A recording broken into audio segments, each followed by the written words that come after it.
Yes, get ready for the legal dictation containing 550 words at the speed of 110 words per minute. Let's start. 3 seconds. Start. However, we have considered the present petition moved by the petitioner in person. It appears to us that the petition, which has been presented before this court, lacks in material particulars, and it is also very difficult to discern precisely the allegations sought to be made in the said application.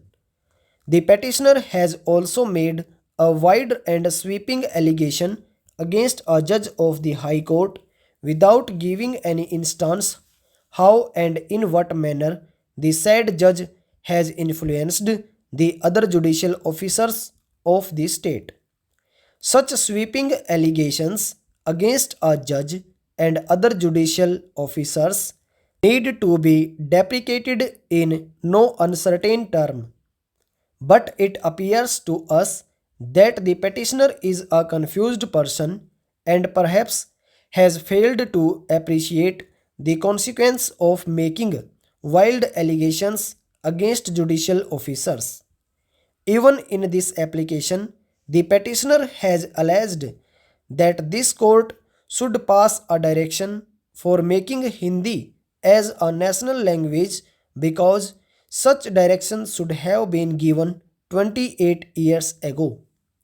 He has also contended that he should be compensated for the loss alleged to have been suffered by him without indicating how and in what manner he has suffered losses.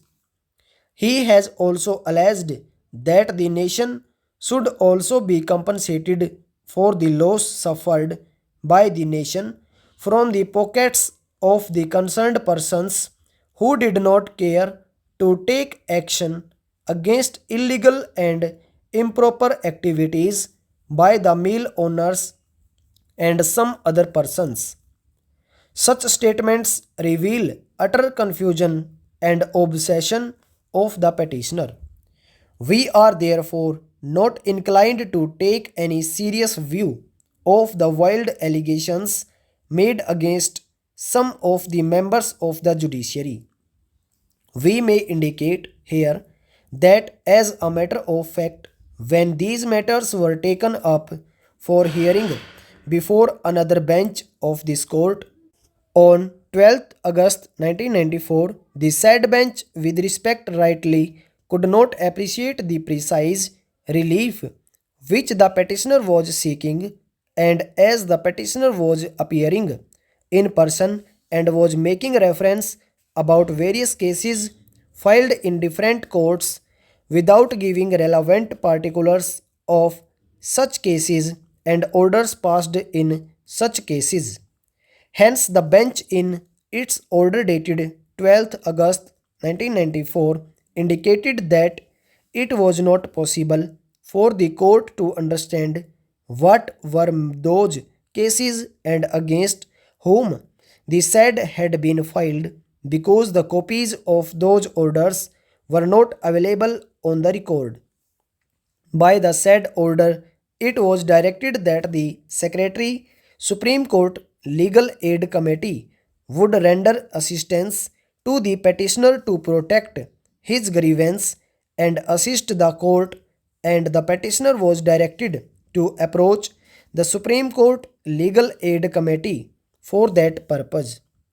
It appears that, in view of the direction, a counsel of the court was engaged by the Supreme Court Legal Aid Committee, but for the reasons best known to the petitioner chose to address the court in person, and in his submission he made general and sweeping remarks about the increase in corruption and malpractices gripping the country, seriously affecting the progress of the nation.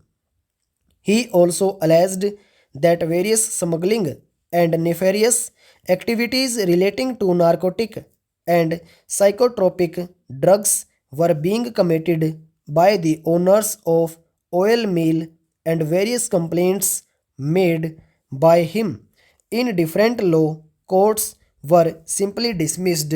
Stop over.